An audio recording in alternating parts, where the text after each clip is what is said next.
తాకట్టులో ఉన్న బంగారాన్ని విడిపించి ఆ రోజు ఆన్లైన్ రేటుకే మేము కొంటాం. Sharma gold company.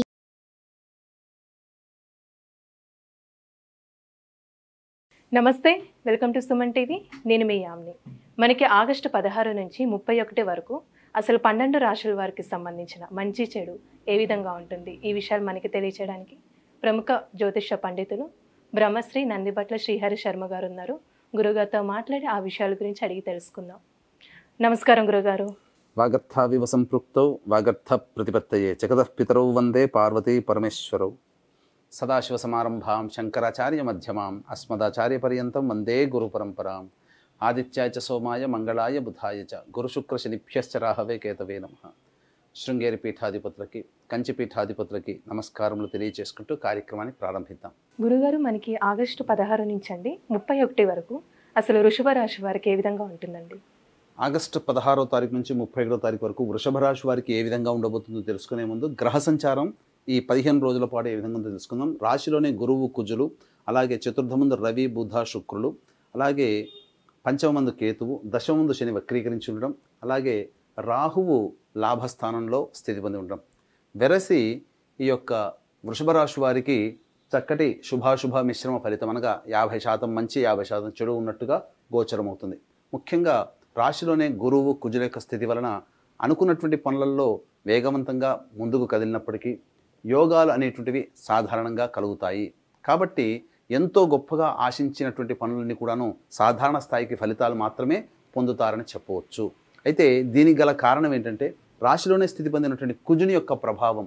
మీరు ఎంతో గొప్పగా ఆలోచన చేసి పనులు మొదలు పెడతారు, కానీ మీ మీద మీకే అతి ఆత్మవిశ్వాసము, లేకపోతే ఈ పనిని మనం పూర్తి చేస్తున్నామనేటువంటి యొక్క ధైర్యము, వీటి వలన ఎదుటివారిని చులకనగా చూడడం, తద్వారా వాళ్ళ యొక్క సహాయ సహకారాలు అందకుండా స్వయం కృషితో అన్ని పనులు మీరే చేసుకునే విధంగా ఈ యొక్క 16వ తారీఖు నుంచి 31వ తారీఖు వరకు ఉంటుంది. తద్వారా లౌక్యాన్ని ప్రదర్శిస్తూ ఎదుటి వాళ్ళని ఆకట్టుకునే విధంగా మంచిగా మాట్లాడుతూ ఉంటే ఈ యొక్క వృషభ రాశి వారికి 16 నుంచి 31వ తారీఖు వరకు అద్భుతంగా ఉంటుంది. ఎందుకంటే శుభగ్రహమైనటువంటి శని వక్రీకరించి ఉండి దశమస్థానంలో ఉండడం అద్భుతంగా యోగించేటువంటి సమయం మీకుగా చెప్పవచ్చు. అయితే అన్ని ఆలోచనల వరకు ఎక్కువగా ఆలోచనలు చేస్తారు తప్ప ఆ ఆలోచనలు కార్యరూపం దాల్చడానికి మాత్రము బద్ధకం అనేటువంటిది ఎక్కువగా ఉంటుందని గమనించాలి. అయితే ఇక్కడ ప్రధానంగా నిరుద్యోగస్తులకి కాస్త నిరాశ అని చెప్పవచ్చు. చేసే ప్రయత్నాలు ఎక్కువగా శ్రమ పడితే తప్ప సత్ఫలితాలను పొందలేకపోతారు. అదే కాకుండా ఉద్యోగంలో ఉన్నటువంటి వ్యక్తులకి అధికారుల యొక్క ఒత్తిడి ఎక్కువగా ఉండడము, శ్రమ ఎక్కువగా పెట్టి ప్రయత్నించి పనులు చేయాల్సినటువంటి పరిస్థితి. కాబట్టి సమయానికి సంబంధించి సకాలంలో చేసుకోవాల్సినటువంటి పనులు చేసుకోలేకపోవడం ఉద్యోగస్తులకి లేదా నిరుద్యోగస్తులకి కొంత నిరాశ అని చెప్పవచ్చు. ఇక వ్యాపారస్తులకి అనుకున్నటువంటి విధంగా మంచి జరిగేటువంటి అవకాశాలు ఉన్నాయి. అలాగే ఈ యొక్క రియల్ ఎస్టేట్ రంగంలో ఉన్నటువంటి వారికి, గృహాలకు సంబంధించి భూమికి సంబంధించినటువంటి వ్యాపారంలో ఉన్నటువంటి వారికి అన్ని విధాలుగా శుభ ఫలితాలు, లాభదాయకమైనటువంటి పరిస్థితులు పొందుతారని చెప్పవచ్చు. ఫుడ్కి సంబంధించినటువంటి వ్యవహారంలో ఉన్నటువంటి వారికి కాస్త లాభదాయకంగా ఉన్నప్పటికీ కూడాను ఖర్చులు కూడా అధికంగా ఉండడం వలన సరి సమానంగా ఈ యొక్క ఫుడ్కి సంబంధించినటువంటి వ్యవహారంలో ఉన్నటువంటి వారికి ఉంటాయని చెప్పవచ్చు. నిరుద్యోగస్తులకి కాస్త శ్రమ పడితే తప్ప ఉద్యోగం లభించేటువంటి అవకాశం ఉండదు. ఇక వివాహార్థులకి సంబంధించి వివాహ సూచనలు జరిగేటువంటి అవకాశాలు ఉన్నాయి. కాబట్టి చక్కగా ప్రయత్నం చేయండి, మీకు వివాహం నిశ్చయితాంబూలాలు అయ్యే అవకాశాలు కూడా గోచరమవుతున్నాయని చెప్పవచ్చు. వాహనాన్ని నడిపేటప్పుడు జాగ్రత్తలు పాటించాలి. తల్లిగారి ఆరోగ్యం పట్ల శ్రద్ధ వహించాల్సినటువంటి పరిస్థితి. ఇక విద్యార్థులకి సంబంధించి చూసుకున్నట్లయితే చక్కటి ప్రతిభతో మీరు అనుకున్నటువంటి సంస్థలలో మీరు ప్రవేశం అనేటువంటిది పొందుతారని చెప్పవచ్చు. ఇక విదేశీయానం, విదేశీ విద్యకు సంబంధించే ప్రయత్నాలన్నీ కూడాను కొలిక్కి వస్తాయని చెప్పవచ్చు. అయితే ప్రధానంగా వీక్షించేటువంటి సుమన్ టీవీ ప్రేక్షకులు కూడా గమనించుకోవాలి, ఈ యొక్క కలియుగంలో ధనమిదం మూలం జగత్. కాబట్టి ఏ సమస్య అయినప్పటికీ కూడాను ధనముతోనే చుట్టుకొని ఉంటాయి. ఆ సమస్యలు, అన్ని సమస్యలు కూడా ధనముతోనే తీరిపోతాయి. కాబట్టి ప్రధానంగా మనకు కావాల్సింది ఏంటి, ఏ సమయంలో, ఏ రోజుల్లో ఏ విధంగా మనకు ఉంటుంది అనేటువంటి విషయాన్ని కనుక మనం దృష్టిలో పెట్టుకున్నట్లయితే తప్పకుండా మంచి విజయాల బాట ఉంటాయని చెప్పొచ్చు. అందుకనే ఆ ప్రయత్నంలో భాగంగా 16వ తారీఖు నుంచి 31వ తారీఖు వరకు ఏ రోజుల్లో ఖర్చులు ఉంటాయి, ఏ రోజుల్లో ధన రాబడి ఉంటుంది, ఏ రోజుల్లో మానసికమైన ప్రశాంతత ఉండదు, ఇలాంటి విషయాల్ని క్లుప్తంగా మనం తెలియజేసుకుందాం. గమనించుకున్నట్లయితే 16, 17వ తారీఖు రోజున ప్రధానంగా ఈ యొక్క వృషభ రాశిలో జన్మించినటువంటి వారికి మానసికమైనటువంటి ఆందోళన అధికంగా ఉంటుంది. ఏదో జరగబోతుంది, ఏదో అవుతుంది అనేటువంటి ఒక భయమే తప్ప ఏమీ జరగదు, కానీ ఒక భయం మిమ్మల్ని వెంటాడుతుంటుంది. అలాగే అనుకున్నటువంటి పనులకి కొంత అవాంతరాలు రావడం వల్ల చిరాకు, చికాకులు అనేటువంటివి కలుగుతూ ఉంటుంటాయి.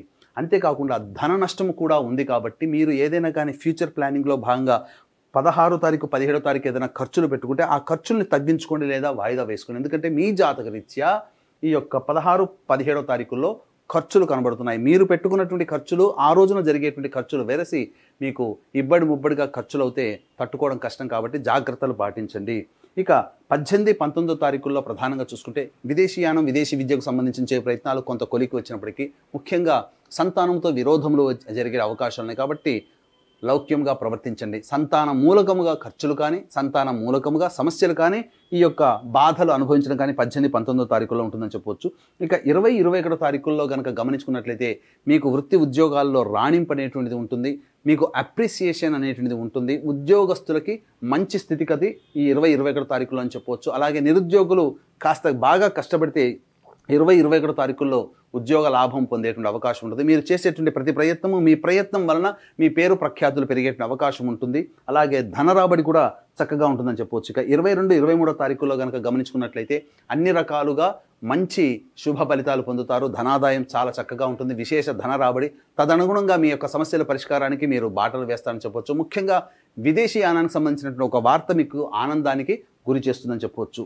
ఇక 24, 25వ తారీఖులో కనుక గమనించుకున్నట్లయితే ప్రధానంగా మీకు మానసికమైనటువంటి ప్రశాంతత లోపిస్తుంది. అలాగే ఖర్చులు అధికంగా ఉంటాయి, అవాంతరాలు జరిగేటువంటి అవకాశాలు ఉంటాయని చెప్పవచ్చు. అలాగే ఏ పని అనుకున్నప్పటికీ కూడా ఆ పని ముందుకు సాగకపోగా ప్రధానంగా ఆలోచనలకే పరిమితం అవుతాయని చెప్పవచ్చు. అన్ని విధాలుగా మీరు ఖర్చుల్ని అదుపులో కనుక పెట్టుకున్నట్లయితే 24, 25వ తారీఖుల్లో ఆనందదాయకంగా ఉంటుందని చెప్పవచ్చు. ఇక 26, 27వ తారీఖులో కనుక గమనించుకున్నట్లయితే మీరు ఎన్నాళ్ళ నుంచో ఎదురు చూస్తున్నటువంటి ఒక పనులు మీకు పునఃప్రారంభం అవడం కానీ, లేదా ఆగిపోయినటువంటి పనులన్నీ కూడా పూర్తి చేసుకోవడం కానీ, లేదా ఒక సంతృప్తికరమైనటువంటి పని పూర్తి చేశాను, ఈ పని పూర్తి చేయడం వల్ల చాలా మటుకు బర్డెన్ తగ్గింది, లేదా ఒక మంచి ఉన్నతమైనటువంటి పనిని మీరు మొదలుపెట్టే అవకాశాలు, సంతోషముగా మీ కుటుంబ సభ్యులతో ఆనందంగా గడిపేటువంటి విధానంగా, విందులు వినోదాల్లో పాల్గొనే విధంగా ఏ రకంగా చూసినా 26, 27వ తారీఖుల్లో ఆనందదాయకంగా ఉంటుందని చెప్పవచ్చు. ఇక 28, 29, 30 తారీఖుల్లో ప్రధానంగా గమనించుకోవాల్సినటువంటిది కుటుంబ సభ్యులతో జాగ్రత్తగా మెలగండి. వాగ్వివాదాలు చోటు చేసుకుంటాయి కాబట్టి అవసరం మేర మాత్రమే మౌనాన్ని ఆశ్రయిస్తూ మీరు అవసరమైన మాత్రమే మీరు మీ యొక్క కుటుంబ సభ్యులతో కనుక మాట్లాడడం జరిగితే చాలా మటుకు సమస్యల్ని మీరు కంట్రోల్ చేసుకున్నారు. ధనము ఖర్చు కూడా 28, 29, 30 తారీఖుల్లో ఊహించని ఖర్చులు జరిగే అవకాశాలు ఉంటాయి. ఇక 31వ తారీఖు మాత్రం మీ యొక్క ఖర్చులుగా అయినటువంటి విధంగా మీకు ధన రాబడి, మీకు సహాయ సహకారాలు ఇతరుల నుంచి ఆ 31వ తారీఖు అందుతుంది. తద్వారా మీరు చాలా మటుకు మీ యొక్క జీవితంలో కంట్రోల్ అనేటువంటిది ఉంటారని చెప్పవచ్చు. ముఖ్యంగా ఏ తర్వాత గమనించుకున్నట్లయితే 16, 17, 24, 25 తారీఖుల్లో ఖర్చులు అధికంగా ఉంటాయి, మానసిక ప్రశాంతత లోపిస్తుంది. తద్వారా మీరు అనుకున్నటువంటి రంగంలో కొంత వెసులుబాటు అనేటువంటిది జరగకపోగా తద్వారా మీరు వెనకబడిపోతారని చెప్పవచ్చు. కాబట్టి ఏ తర్వాత జాగ్రత్తగా దైవానుగ్రహాన్ని పొందే ప్రయత్నం చేస్తూ వృషభ రాశి వాళ్ళు జన్మించిన వాళ్ళు కనుక ఉన్నట్లయితే మంచిగా జీవితాన్ని గడపవచ్చు 16 రోజులని చెప్పవచ్చు. కాబట్టి వీక్షించేటువంటి ప్రేక్షకులు ఈ యొక్క పవిత్ర పుణ్య శ్రావణ మాసంలో అన్ని రోజులు మంచివే, కానీ దీనికి తోడుగా అదనంగా 17వ తారీఖు రోజున, 31వ తారీఖు రోజున శని త్రయోదశులు అనేటువంటివి 2 శని త్రయోదశులు వచ్చాయి. కాబట్టి వృషభ, మిథున, కర్కాటక, సింహతుల, వృశ్చిక, మకర, కుంభమీన రాశిలో జన్మించిన వారికి శనిదోష పరిహారార్థమై శనీశ్వర హోమము, అఘోర పాశుపత మంత్ర హోమంతో పాటు అలాగే గత జన్మ కర్మదోషాలు తొలగిపోవడానికి కర్మదోష నివారణ హోమాదులు, అలాగే విద్య, వివాహ, ఉద్యోగ, దాంపత్య, అనారోగ్య సమస్యల నివారణకి 18 రకాల హోమాదులు కేవలం 1500 రూపాయలు. రెండింటికి నమోదు చేసుకున్నట్టయితే 3000 రూపాయలకి మీరు నమోదు చేసుకోవచ్చు. అలాగే సంవత్సరం పొడుగుతా మా పీఠం ఆధ్వర్యంలో జరిగేటువంటి ప్రతి నెల ఒక్కొక్క క్షేత్రంలో జరిగేటువంటి కార్యక్రమంలో కూడా కుటుంబ సభ్యుల మొత్తం గోత్రనామాలతో నమోదు చేసుకోవచ్చు. అవకాశం ఉన్న వాళ్ళు కార్యక్రమ తదనంతరం కాంటాక్ట్ చేయండి. ఆ 2 శని త్రయోదశులు కూడా సాయంత్రం మధ్యాహ్నం 3 గంటలకి కార్యక్రమాలు ప్రారంభమవుతాయి. కాబట్టి 1 గంట లోపల మీ గోత్రనామాలు నమోదు చేసుకోవచ్చు. గురుగారు, ఇప్పుడు వృషభ రాశి వారికి అంటే ఎలాంటి పరిహారం చేస్తే మంచిదంటారు? వృషభ రాశి వారికి ప్రధానంగా ప్రతిరోజు కూడా సుబ్రహ్మణ్య భుజంగ స్తోత్ర పారాయణము, అలాగే దత్తస్తవము కనుక పారాయణం చేసుకున్నట్లయితే చాలా మటుకు శుభ ఫలితాలు కలుగుతాయని చెప్పవచ్చు.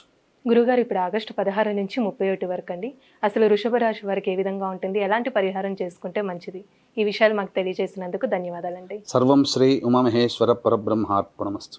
సుమన్ టీవీలో మీ పర్సనల్ అండ్ బిజినెస్ ప్రమోషన్స్ కోసం కింది నెంబర్కి కాంటాక్ట్ చేయండి.